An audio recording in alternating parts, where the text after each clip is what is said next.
Brad, eh, yung sigarilyo mo, ang usok. Bakit? May reklamo ka ba? Kung pwede lang naman. Di pwede. Saan, sir? San Vicente. Kayo, boss. Ba't nagmamadali ka, ha? Mamaya na. Saan ho kayo? Diretso. Kayo, boss. Diretso rin. Oo. Dalawa.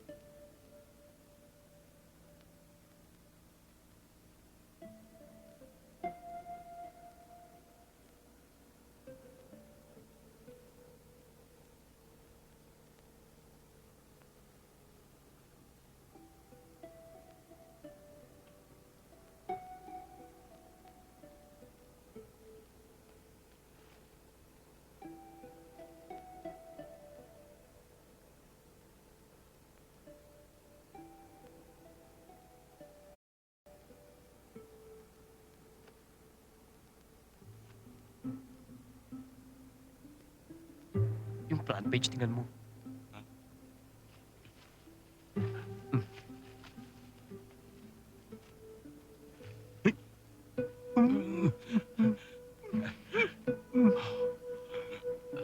Ganda naman. Ano ba? Mga bastos! Mga manyakis! Bindangera ka! Eh, nananansing kayo eh! Kung ayaw mo may katabi, bayaran mo itong upuan namin! Hoy! Mga manyak! Baka hindi nyo alam na alam ko na sinasamantala nyo ang pagtulog ko! Nanminansig na tayo. Aba, hindi, ha? Sinungaling ka! Mga Sinungaling ka! buwisit! Suplada ka! Huwag kang makialam dito!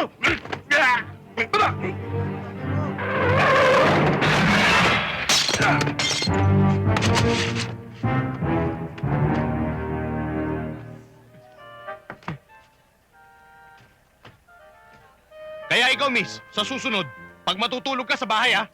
Hindi dito sa bus. Suplado. Brad Candy?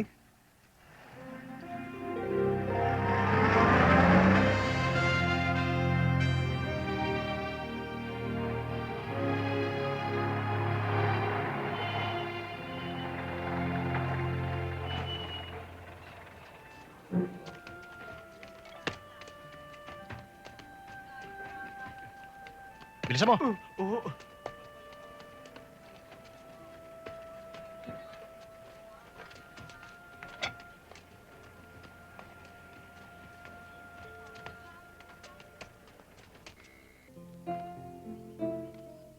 Nang matanggap ko ang sulat at malaman ang nangyari sa'yo, natuwa ako rin.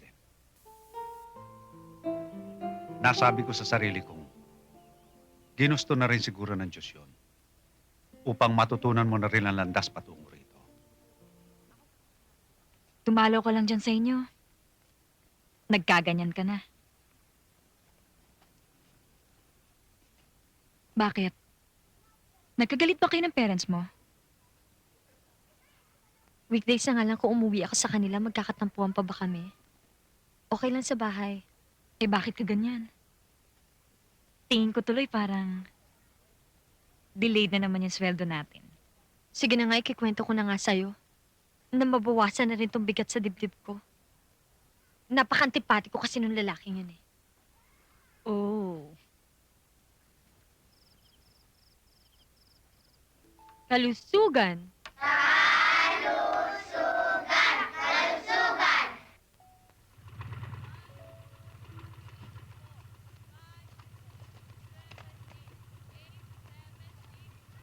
Ma'am Rowena, Hmm. susunduin ko ba kayo mamaya? Di nahataw. Maaga naman siguro ako makakauwi mamaya eh. Tsaka, may bodyguard naman ako eh. Sige, Ding. Siya nga pala, Ding. Yung mga talon mo, ha? Turo mo naman sa akin yun, oh. Gugulatin ko lang yung tropa ko. Kaya mo, darating din tayo doon. Oh, mamaya uli, ha?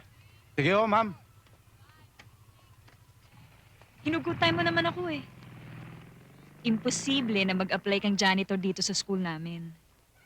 Kasi, ate, Sawang-sawa na ako sa kahawak ng baril eh. Gusto ko, maiba naman. Hmm. Walis naman ngayon. Hay nako. If I know, baka naman magwi-window shopping ka lang dito ng mga maliligawan mo. Pero kung sa bagay, marami yata akong mga bagong teacher ngayon dito. At puro miss pa. Aba, ate, Talaga. ayoko ng teacher. Bakit?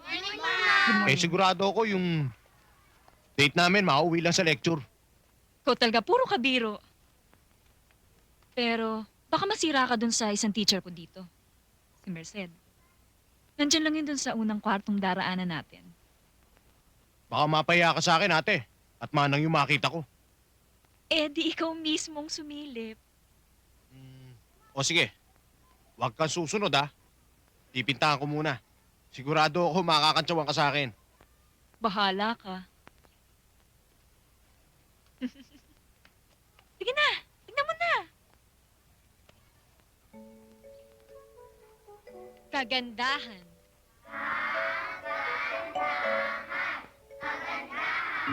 Kabutihan. Very good.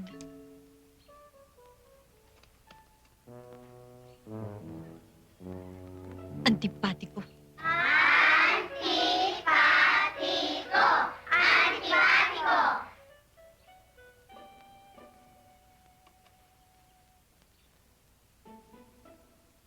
Oh, okay na.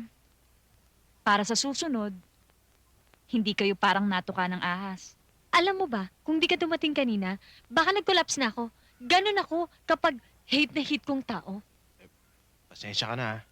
Ugali ko kasi yung pag nakikialam sa problema ng iba, binabalansi ko muna.